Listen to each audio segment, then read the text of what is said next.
she goes to get the spaghetti out of the microwave, and it's right there. I'm Austin. And I'm Cloud. And this is We Watch Spookies.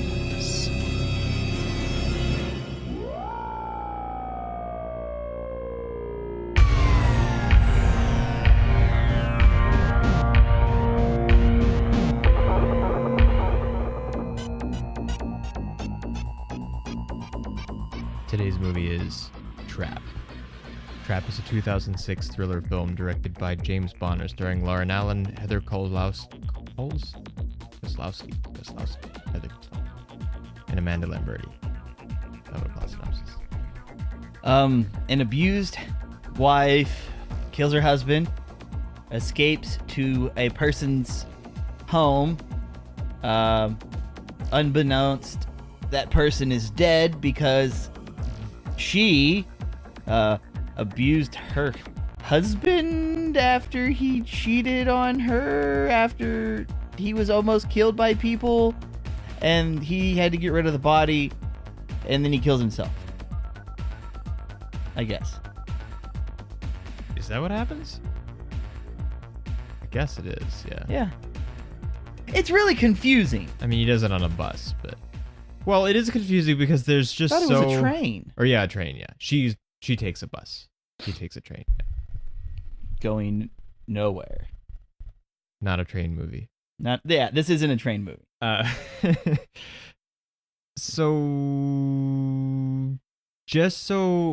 Okay, so I said that this was just a thriller, which is the only thing it's officially listed as. It's not even that. There's very little information. Well, almost everything is a thriller, remember? But the reason why this is here, even though it doesn't say horror on it, is because it's presented in such a way on the DVD case as if there is some like frighteniness to it or violence to it or goriness to it or something. And the subtitle, which frustratingly appears above the actual title in the official layout, is Husbands and Wives Killing Each Other. And there's like a computer mouse that's bleeding that's caught in a mouse trap. Soka. So it was like, well, this looks terrible. And there's not very much information on it. And like apparently this guy like made a short or something and has like some kind of Emmy award for something on television. I don't know. It's hard to find out things about him too. But it just seemed like Husbands and Wives Killing Each Other at least had some kind of promise to it, even if it was negative promise. Yeah, it still seemed like we should watch this. Well, what is the trap? There's not. Is there it feels trap? more like the trap was thwarted than anything. Because, all right, so there's two sets. The first one is you have the abusive husband and the abused wife. Uh-huh. And it starts off with her trying to escape via a bus, but the bus is late, and the husband like tracks her down to the grocery store, which is right across from the bus station. Mm-hmm. And then he takes her home, and then he beats her, and then she gets up in the middle of the night, gets on a laptop that is way too old, and starts instant messaging this person who's like, yeah, just kill your husband and then you can come live with me. And then she does. And it's not like it's a huge spectacle. She just takes a razor blade and then slices his throat open while he's asleep. Yeah. It takes like 15 seconds for the entirety of that scene, and then they move on. And then later, we have the person that was on the computer, the fat bottom girl or whatever. And her husband is kind of, it looks like he's being like hardcore abused, but it's more like he's being blackmailed. And then he ends up poisoning her and then disposes of the body. But like between him killing her and then the woman showing up and trying to find out where Amy's at. Yeah. Like that's the only like, oh, is she going to find out what's going to happen next? But there's sort of a like a rope kind of thing here. Like the body is in the apartment the whole time, and will she discover it or not? And he's maneuvering around to keep her thinking things are okay. They keep things from us unnecessarily, though, a few times. I mean, the most major one is she actually didn't die of the poison, and then he had to, like, stab her to death or something after she's in the bathtub. She wakes up. Like, there wasn't enough poison, so he just, like, knocked her out for a while. What is that poison even? Yeah. Because it's a bottle that just says... Poison. It's poison and like lethal if ingested, and it looks like poison. And it's like, okay, so and it's out in the open on just on the countertop. Yeah, it's just out in the open. The closest thing we get is Amy, the wife who is poisoned. Her mother owns a chemical company, and she's loaded. Yeah. And so it's like, oh, did they get it from the chemical company? Because later in the movie, the dude takes Amy in like these blacked out trash bags and then just dumps her in a barrel of chemicals. Yeah. And it's just like, oh, it's acid. Which I feel like he could have done without...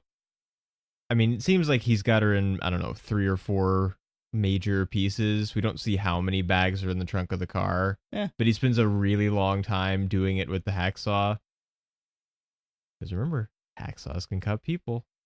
Yeah. But but if he's just gonna go and dump her in a barrel that says corrosive on the outside, you don't really need to cut her up first. Because it's not like he's gonna like bury different parts in different places so no one will be able to piece the whole thing together. He's just gonna drop the whole thing in a barrel anyway, and it's gonna like dissolve. So see, I thought he was cutting her into pieces because she was heavy.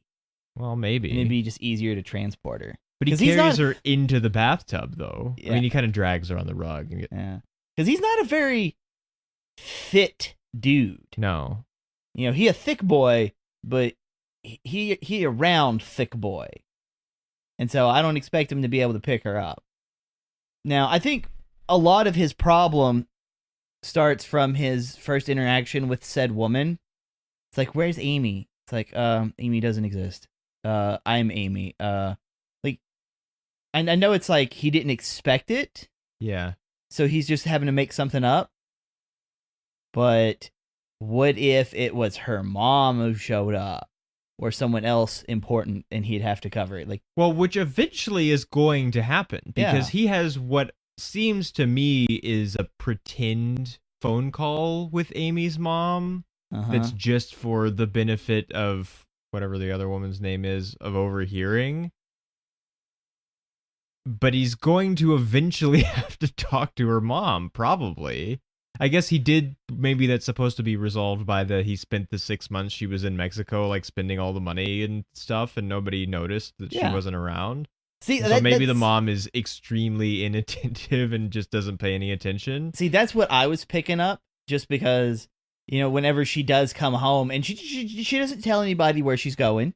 You know, like they make a deal about this. She just gets up, she disappears, she's gone for 6 months, no one knows where she's at, and then she just kind of magically comes home one day and he's like, oh, I've been in Mexico, because I don't tell people anything, nor do I actually care about anybody or anything. I just go off and do whatever I want and it doesn't matter. And so I don't see how she can have such a negative reaction for him screwing somebody else, unless it's like it's being selfish. I guess that would be like the kind of mindset where it's like, this is mine and nobody else's, so no one else can have it because it's mine, even if I don't do anything with it. Well, that's not the only place in her character that's there, because the building that she lives in, she has an apartment, and then there's an apartment next to the apartment that she like keeps extra paintings in or something. And then there's 2 storefronts downstairs that just aren't used. Because she says like she doesn't like neighbors or something. She doesn't like people. She doesn't. So she wants like the building all to herself too. Yeah. And at that point, just get a house somewhere. Well, yeah. I mean, I'm sure she's got the money to buy a house that's in an upscaled neighborhood that the houses are far away enough from each other that she wouldn't have to deal with anyone. Maybe. I mean, granted, she probably couldn't walk to her shop to get a sandwich or anything, but I mean, you could still just drive to it. I'm sure Yeah. she'd have money for a car. Yeah. We never see her drive because she comes back from Mexico in a taxi. Yeah. Well, I'm sure you wouldn't want to drive your car to Mexico if Well, you're she gonna probably didn't be there drive for to 6 Mexico. months. Mexico anyway. She probably flew to Mexico, Yeah. so she was going to leave her car at the airport for 6 months. Yeah. I'm not even sure you can do that. Uh, I don't think you can do more than like 30 days or something, even in the long-term parking. I'm not sure.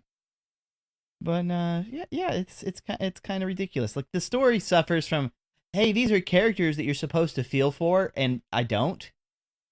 Because, okay, when it starts off and you have the wife who's abused, and she is at the bus stop with other people, and you can see the lady behind the counter knows what's up. Like, she can hear her on the phone. You see her, and she's staring at her. You know, Yeah. it's not like it's like, oh, I'm doing my job and I'm minding my own business, and you know, it's quiet enough I can't see or hear anything. Like, no, you can see that there's there. Yeah. And it's just like, nah, like my husband who abuses me, I'm just going to go and walk over to him. I'm not actually going to wait for the bus. We're not going to actually call the police. We're not going to do anything that would be remotely useful, even though I'm in a situation which would totally let me do it. It's not like I'm trapped in the house and I'm too afraid to use the phone or something. Yeah, which seems to be the case normally. She Yeah. sort of made up an excuse to get out of the house to try to get away. But I understand like escaping from abusive relationships is difficult and complicated and isn't as easy as just leaving all the time. But because she's already she's made the decision to run away, so just screw him, call the police. It's the point of she's far enough that the only thing that had stopped her was the fact the bus was late. That was it. I mean, we know that she was actually trying to do this. Why couldn't she have just done it on the day he had the important meeting where Which is she the next knew day, he'd be yeah. at work? You know, you just got to wait a couple more hours, get through that. Why she can now this is a little bit harder to defend, but like you could do it in the middle of the night when he's asleep because he doesn't seem to be up when she's sitting there on the computer 'cause chatting. she's able to get up and down and he doesn't wake up. Now, granted, you know, she's still in the house even though she's on the computer, so it's not like she's ran off yet, so maybe he just doesn't care that she's on the computer. You know, that could be a thing. So like I said, that one's a little harder to argue. Well, she's But- doing it in the middle of the night, probably for a reason, though. Yeah. But it's just We don't know how long they've been together or anything. How long it's this has just been kind of going ridiculous. on. Like he's killed off like in the first 5 minutes. So Yeah, so whatever. that's fine. Well, 10. 10 minutes. So unimportant, not even a second thought. But then she shows up and she's told to leave. Like I can understand she's kind of fucked up. She's killed somebody. Yeah. She's trying to get help from somebody she thinks she can trust. And then she's being denied because this person seems to not exist. So I can understand her being a little iffy at the beginning. And then she like does breaking and entering. So it's like, now you're a criminal. Yeah. Because like you could get away killing someone in this situation because it's like you're trying to protect yourself. And you could probably get away with that in court. But now you're breaking into somebody's house and you don't have a justifiable reason. Well, I guess maybe she's like desperate now, so she's not making good, like she's not really making decisions. She's just doing stuff. But also she breaks into the apartment of a guy who's now also a murderer too. So Yeah. everybody's kind of bad because Amy is bad. She didn't kill anybody, but she's doing other things that are not okay. And the other husband is bad, and Amy's husband is bad, even though he's being like really put upon. Well, he was kind of bad to begin with. I mean, kind of. He was in debt to loan sharks. And he was getting beat up. Now and it's like, you have to have a reason to be in debt with loan sharks, but he goes and he cuts himself, and then he tries to run off, and then she like baits him with money, yeah. and it's just what? Which Like, man, you need to make up your mind. Are you gonna kill yourself to get out of this, or are you gonna like fall into someone else's trap? if you're dead, you don't need money. That's right. I mean, Unless you want like you're a pharaoh, you and can't- you're gonna be taking that shit with you, peasants. I mean, yeah, I guess. I mean, they didn't actually need the money. They just thought they did. It's still all sitting there. Um, yeah, I guess maybe that is a trap. Like Amy is a trap for him, like the whole time. But she's not a trap until, well, she doesn't have a penis, or at least we don't think she has a penis, so she's not actually a trap. But the trap itself is set after she gets back from Mexico, and then he decks her in the face. And then how did she just pulled like a Polaroid out of her ass? Yeah, Like, well, see, the thing is, because we don't see her take a picture. We don't see her have the camera. She just has the picture of her like right after she gets punched. I'm like, you do not have a black eye yet. well, what she says, though, is also kind of bogus. Like, yes, in cases of domestic abuse, divorce is much easier to get, and like he won't get any of the money or anything, but one time is not enough abuse that it matters in court yet. So, like, if she can't prove that this has been an ongoing thing, like one time they had a fight and one of them hit the other one, like that's not like automatic divorce and you're just screwed. Like what she says is so extreme that it just isn't true. So he's not actually trapped by anything. No. But he probably wouldn't get anything anyway because she could have expensive lawyers that he couldn't have. Yeah. So even if he didn't hit her, that's not what's keeping him from getting money in the divorce. Well, it's that she has money already, so she's getting the good lawyers. Well, here's the thing. I don't think she has money. Well, I think it's her mom who has money. So even if she has they access to the money. Well, but that's the thing is if they split, he's not going to have access to the money because it's not even hers anyways. It's the mom's. So if he's out of the picture, then it's like it's not when you get divorced from your wife, you don't get what her parents have. Like that's not how that works. Mm-hmm. You get what you two shared, and they don't really share anything. They just milk the mom, and once he's not there, he can't milk the mom anymore, so he doesn't have anything. Yeah, like he might lose the apartment because he'll have to find another place to live. I'm surprised he hasn't already paid off the loan sharks, so he shouldn't have that problem anymore. Well, I guess he paid off the loan sharks with the trap check. Yeah. But then now he owes her money, except also they're married for some reason. Yeah, which didn't make any sense. I mean, she's just because it's husbands and wives killing each other, not like we have to have the husband. Now, I don't want to be totally unfair to the like, man, that computer's old, because it's still a little older than it should be, but the 2006 that this came out is a little misleading because they actually shot that the first 10 minutes, like before, like everything up through he's dead. They made in 2003, February of 2003. Okay. And then they had to like get the money together to make the rest of it, which they didn't start shooting until like somewhere in 2005. And then it came out in 2006. So they were tied to what they made it look like in 2003 for the rest of it. So it still looks really old even for a computer in 2003. Well, I can believe it in 2003, but we only really see the abused wife's laptop in that scene because they have like that whole alternate dimension where you see each other instead of like the other screen. People are like force ghosts kind of. Yeah. And so which is kind of an interesting thing, I guess, to make it where you don't have to read a bunch of text they're typing in a chat room. I actually prefer that than having text on screen because that's dumb. The only text on screen I want to see is on signs. Whenever these it has to tell us like if it's a location or date or subtitles. Mm-hmm. Like that's the only stuff like I want to actually see. I don't want to see your phone pop up and you have a message and that's what it says. Like no, I don't like that. Like it's especially if it's pulled so you're not actually seeing it on a phone. Yeah, it's on the screen. Yeah, like I mean hate sometimes that. It works okay. Like most of the time I don't like it either. The first season of House of Cards handles it really well because there's a bunch of text messaging in that. And they do it that way where it kind of comes up on the screen. But Oh. It's not, for some reason in that case, it's not as dumb and annoying as it normally is. Like the locations and dates thing, a lot of times that bothers me because you don't even need it.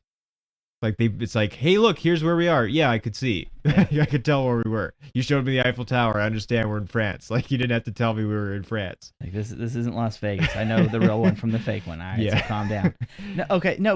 So It's 2/3 time. Amy, the one who has the access to all of the money, she could have an up to date, brand new laptop. So the wife having one is one thing.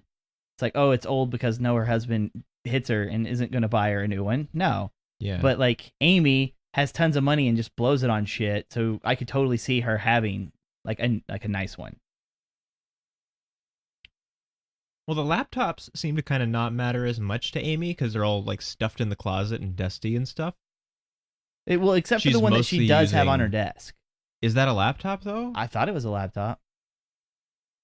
I mean, hell, it could be a desktop. I think it is. I don't think I remember it having like the big monitor. I don't remember that being a laptop. Okay. But I mean, Amy is a psycho. Yes. Like she has a phone installed in the bathroom so that she can bug him when he's in there, and like everything she says in the first scenes they have, or not the first scenes we see them in, but their meeting in the past, which all of that, like the past is in black and white stuff, is really annoying and is unnecessary. And I guess it's like kind of shorthand where we don't have to tell you it's in the past because it's in black and white, and so like you understand it is. But for the sake of the story, we can obviously tell it's in the past. Yeah, because they don't do it she's dead. until after Amy is dead, and then she's not dead, and so we understand this is before. Like we can deal with non-linear time in a movie. We've seen a movie before. Hey, you know what?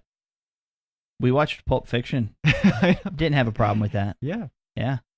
Get it together. Amy talks. Yeah, she's a psycho, but I don't know if it's just she is psycho or she just isn't ever matured. Because what was she doing in Mexico for 6 months? Why does she talk like she's 12? Well, My mom owns a company. Yeah, I know. What was the other one? She said something else too. There was like another like you're totally 12 thing. I can't remember what it was. I could have swore it's like kill your husband, you can live with me. I don't think that's what it was though. Just because it was like part of the texting. Yeah. Like the instant messaging, whatever. Which is like because it was part of that. Because I remember that one making me go ugh. And then when she says my mom owns a company, I'm like, okay, yeah, you're like 12. No, there's something else she says to. Is it Chandler? Is that his name? I guess. I don't know. The Amy's husband. She says it to him. Okay. And I can't remember. I was probably cringing too hard to be able to hear at the foaming at the mouth. And I don't think. Well, I don't poison know. Just on the counter. I can't tell if she's just not a very good actor or if she's making a deliberate choice to sound this way. But either way, it doesn't work. No. I mean, I know she's like a founder of a comedy group, and she hasn't been in very many like actual things, like filmed things. You can be in a comedy group and not be funny. But you can be in a comedy group and be funny, but still not be able to act because they're different. that too. Now, did you know? Because she's one of she's the co-founder of the Fat Bottom Girls comedy tour. Which, did you know that? Because that's what you referred to her as earlier. Wasn't that her handle though? Was it? Yeah, because like it was Key West, and it was like, it was abbreviated. Is like PHAT, BTTM girl.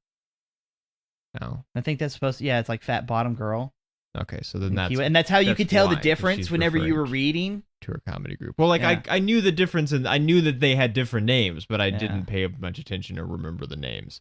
Because I was almost thinking that that dude man was gonna call her Key West when he's like, I am Amy, like he was pretending to be a woman online to talk to other women.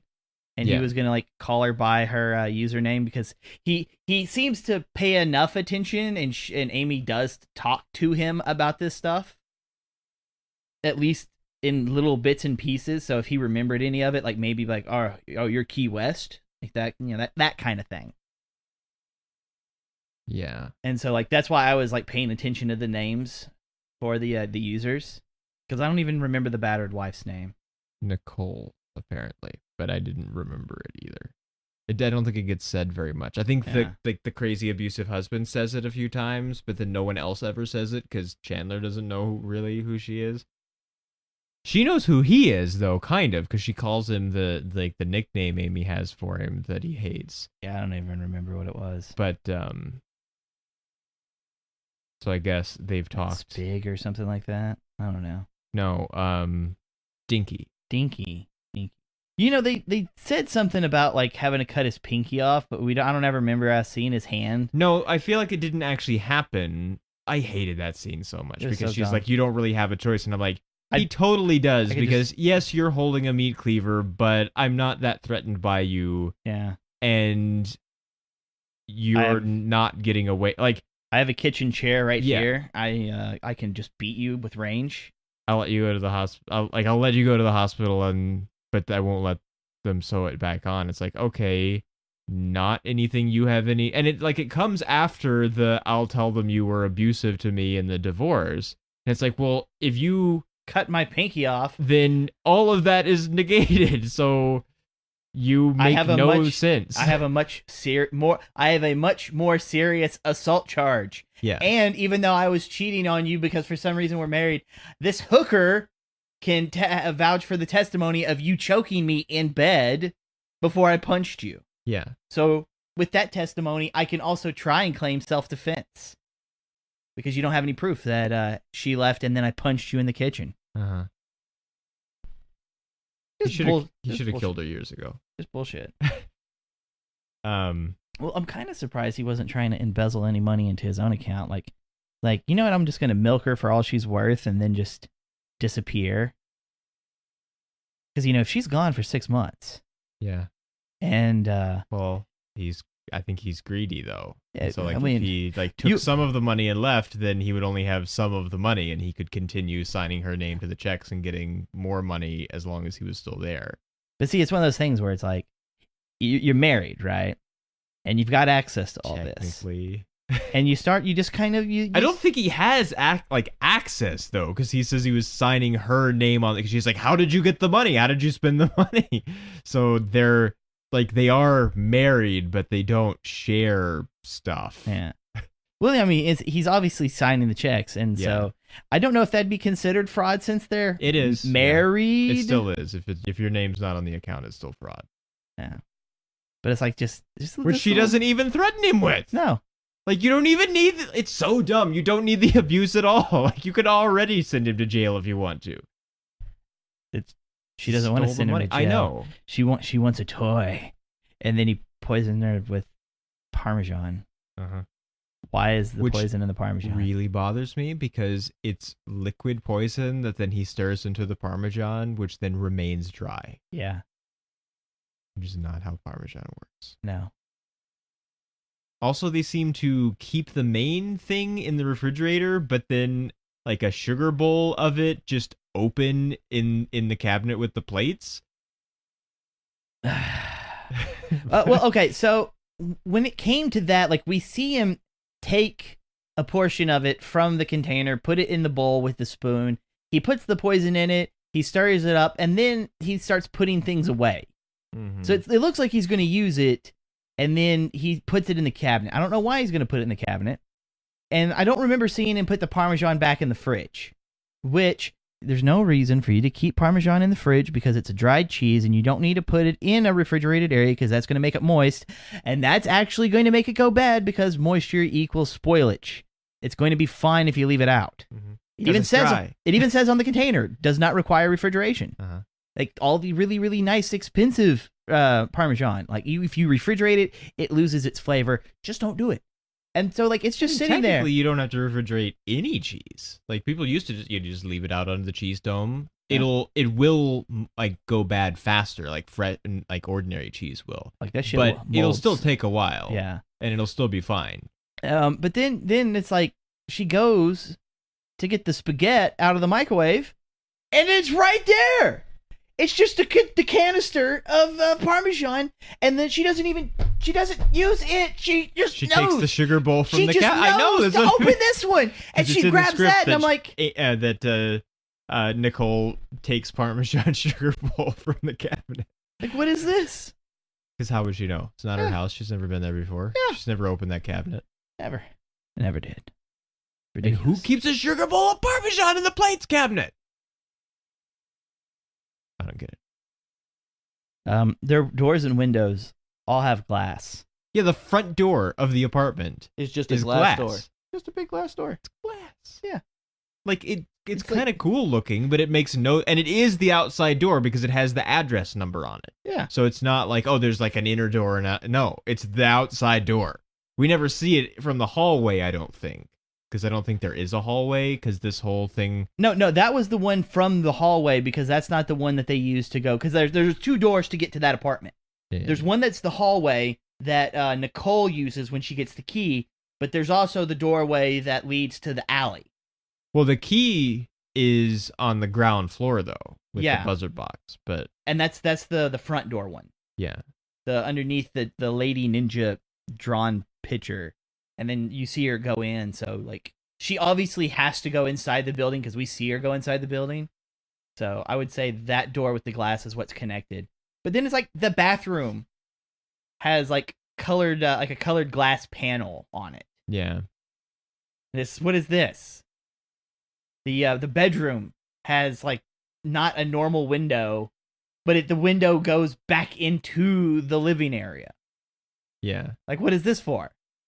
I think it's so that she can keep an eye on him. Yeah, but wasn't it that way before? And why would you have maybe? Why would you have like a colored glass panel? Because it's not like it's like the church glass, the stained yeah, and it's everything. kind of stained glass. It's But... not like a normal. Well, they make those for front doors. But it's not a front door; it's the inside door. And it makes no sense to have it on an interior door because you put them on exterior doors so that the light from outside shines through it, and it Yeah. actually works as a stained glass thing. Doesn't work when it's inside the house. No. So there's no light. Which actually for significant sections of the movie, there's no light. No. Like it's so dark you cannot see what's happening a lot of the time. I don't even think I want to see what's happening. and this was shot on a DV camera. This was like the old DV tapes. It actually says if you go, it's not online anymore. But you can go to what used to be trapmovie.com in the Wayback Machine, and you can look at it, and read the like press release and the crew schedule and the other press release where they asked for money. It was a waste. And and it This movie is bad. and it says at the top, that it says Trap, a DV feature from Emmy-winning director Jim Bonner, which is weird that you would like cite the way that it was Recorded. Yeah, like why you don't normally do this. Whole thing feels like people we might have known in college might have made this. Like that's what it feels like. And so it's so odd that this is like a real guy that kind of has done a little bit of other things, very little, but a little bit of other things.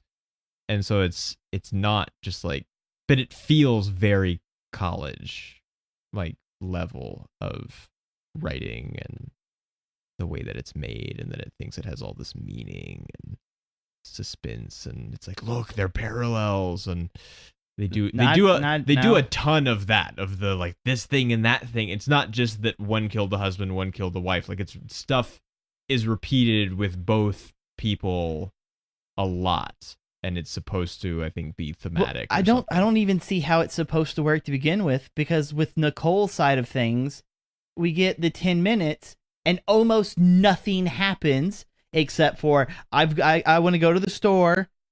Ends up actually going to the bus place. Goes home, and then we see her with a black eye, but it's like way more than a black eye. Mhm. Like she was beat, while Amy had just a black eye. Yeah.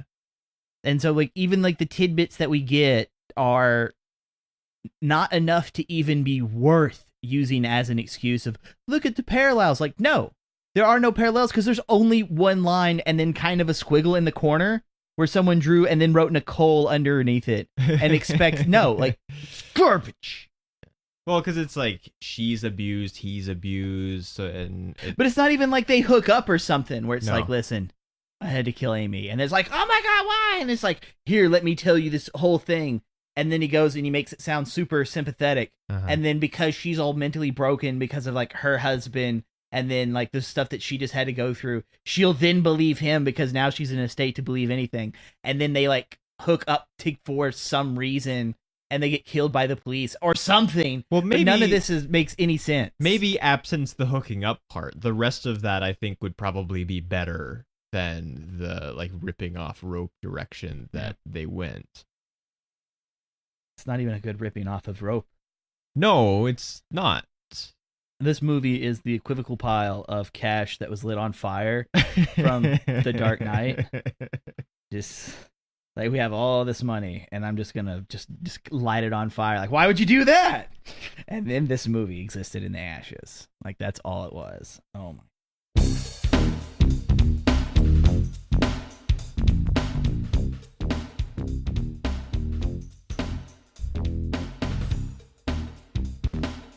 So how do you feel about stars? One.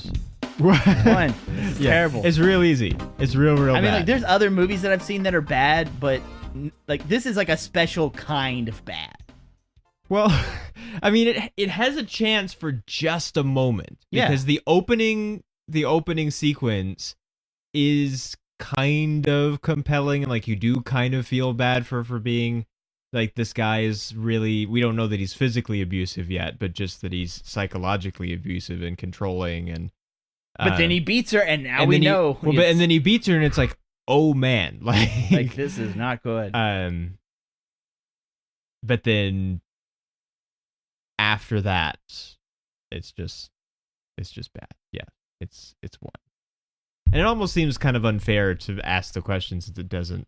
It only sort of presents itself as this, and not. We ourselves made an assumption. It didn't try and tell us it was a horror film, but from what we picked up from what it was giving us, we're like, oh, it might be a horror film, and just not properly subgenred, and it was not.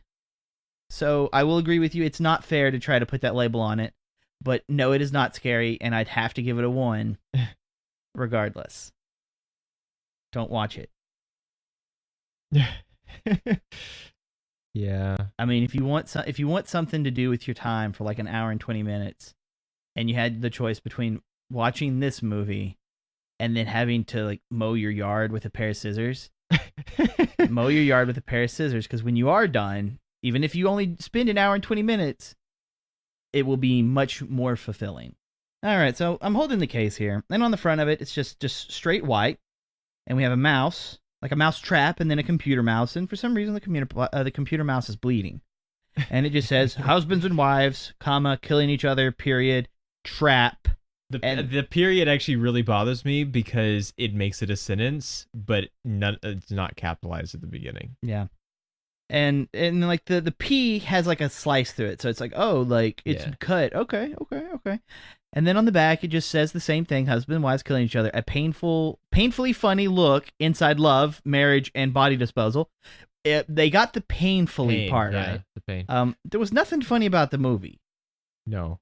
Like, I can understand there was moments where they tried having like oh, here's a laugh, and it's like, no, that's a moment of depression hidden behind a smile and a lady with some kind of mental disability. Oh, it's probably supposed to be black comedy. Yeah, no, like black comedy still has humor in it.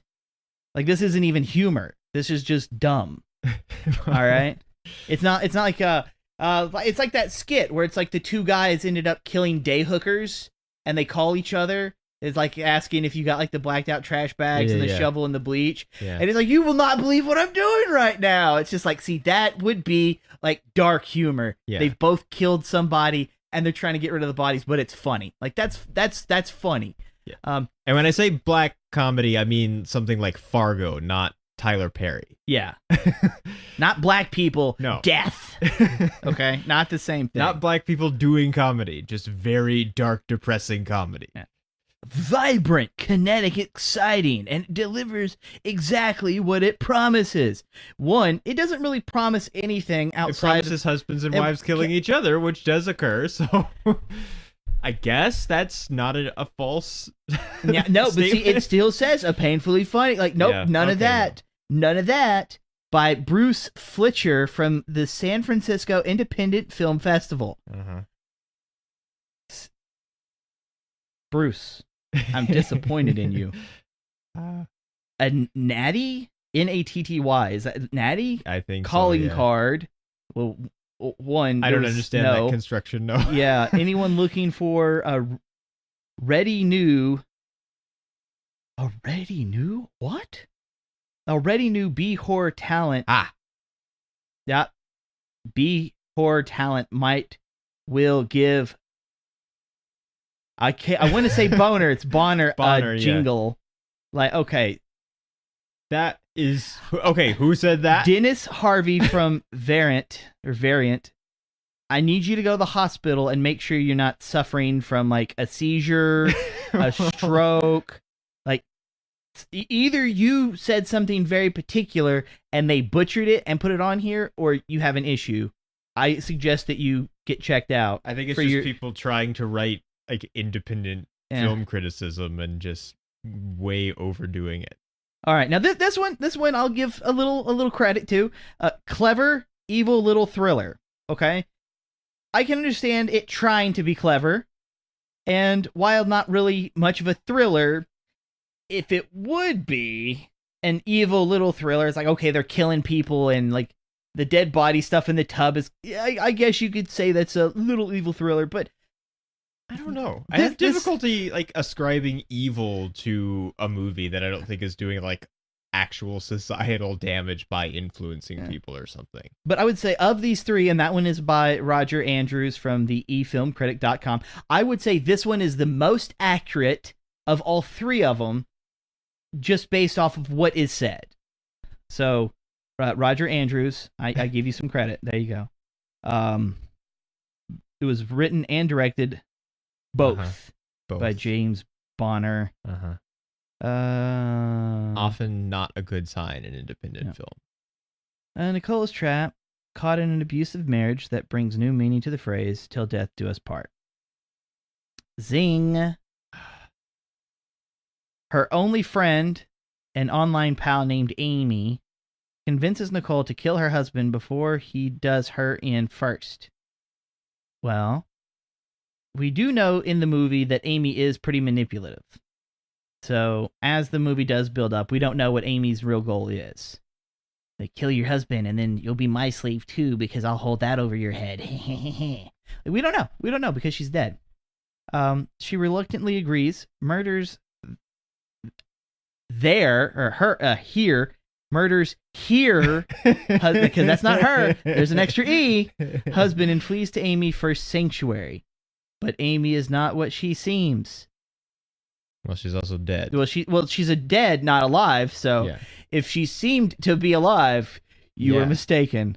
The trap is set in a gruesome, because they didn't put it down on the next line. Gruesome game of cat and mouse ensues. No, there's no cat and mouse here. In this harrowing, painfully funny story about body disposal and burying the past. I would say if they focused more on Dude Man and Amy's relationship in the past, other than, I was desperate trying to kill myself, loan sharks, she bought me, disappeared for 6 months, came back, I was screwing some hooker, I punched her, and now she blackmails me. Like, that's really all we get. Like, there's no real depth to it. No, we not just get especially. yeah, we just get like a couple flashbacks, and the flashbacks aren't any good. So I would say burying the past. That's doesn't work for me. The body disposal, because like they actually do dispose of her body. There is no cat and mouse in this. The closest thing would be when Nicole ties up the dude, and then the dude gets out and then ties her up. But that happens in the span of like 10 minutes. And then he goes to kind of kill her, but then doesn't, because he's not that terrible of a person.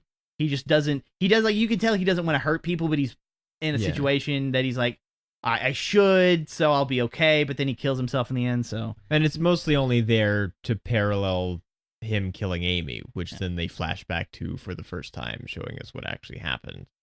You know, if you're gonna do someone in, and you're gonna drag them to the bathtub, you should drain them first, like you would a deer that you have hung up, and you just kind of before you just go to cutting. Yeah, that way, you know, because you got them there, and you got the wrist, and you got the neck. You just make a couple of cuts, you know, where the bleeding is most common, and then you just kind of let them drain for a little bit.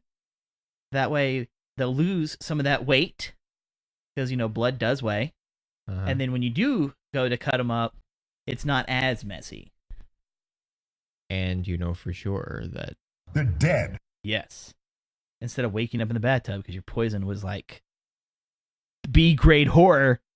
Well, talent might well give Bonner a jingle. Okay, hang on. Let me see if you just can't read. Because, okay, a natty calling card hyphen. So it means it's from a different part of the article. So they are constructing it anyway as a pull quote.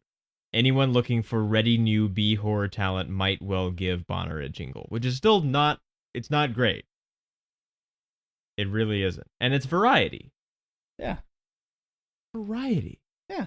Like, that's what I corrected myself when I was saying it. No, I know, but that's in Variety. Yeah. I don't trust Variety to begin with. The paper of record for Hollywood. Like, yeah. It's like the New York Times of Hollywood. But, I mean, like, they're saying this, like, they're supposed to have some respectability. Not that the New York Times does either, but they're supposed to. None of them do They're anymore. supposed to. So like, I'm sorry, this is 2018. Like, this was 2006. Yeah. Someone from Variety watched this and thought, yeah, he could make an all right B horror movie. Downward spiral real fast. Sorry, never mind Variety. that he didn't make a horror movie. Okay, so yes. So it's one scariness. There's no scariness. Now, just so we can squeeze this a little bit more, I'm going to read the press release from the website because it has some meat in it too, the way that the case did, and it's not very long. So that also they wrote it as a press release, and so it's dumb. It's just like people trying to write a press release. So it says press release. Groove star and local filmmaker set thriller in it says U-M town, which is Upper Michigan. Ann Arbor - Jim Bonner, whose 1991 Emmy-winning short film Seduction Story has aired on Bravo and the Independent Film Channel, is currently directing his first feature film in Ann Arbor. Trap, which Bonner calls A Story of Four Damned Souls, stars Bradley Ross, who's best known for his role as Aaron Luberitz in Groove. The 10-minute opening sequence of Trap was shot in Ann Arbor in February of 2003. The remainder of the film is fully cast and in the planning stages. This is October of 2003. And so they would not begin shooting for almost another 2 years.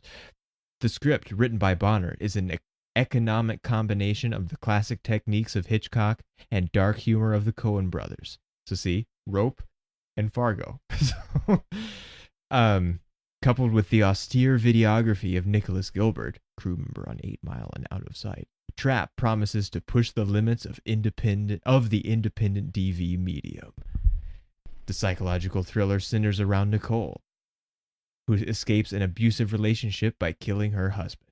She travels across the country to find refuge with her only friend Amy, whom she knows solely through an internet chat site. When she arrives, Amy is missing, and Nicole suspects Amy's boyfriend.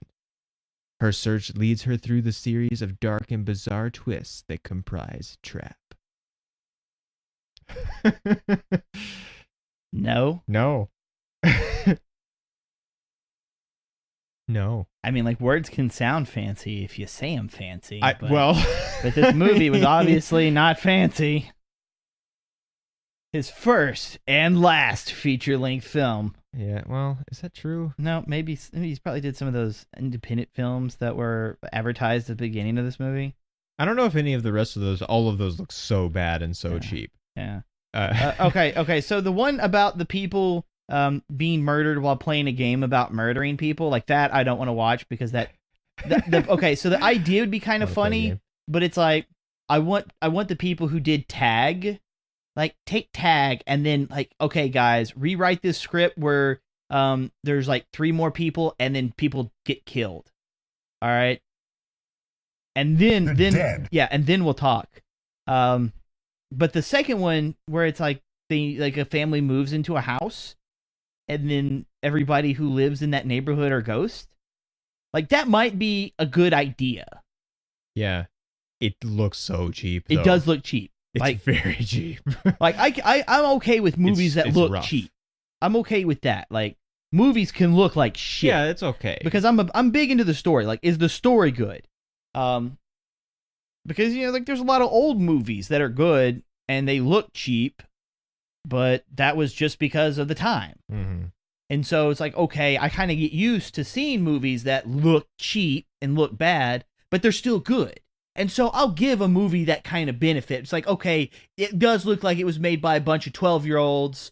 They They're filmed 12. Yeah, they're 12. They filmed it like all in order, which you wouldn't ever do. There's stuff messed up with it, but the story's kind of funny, or like, oh, this would be really good if it actually had money and was made by people who make movies. You know, it's stuff like that. We don't want to die because if we die, we can't make money.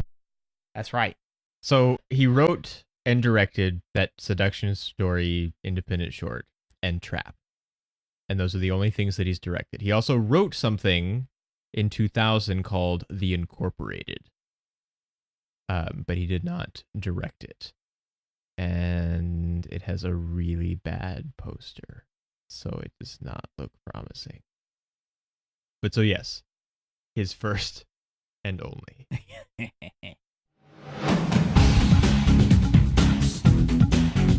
This music is too good for this movie.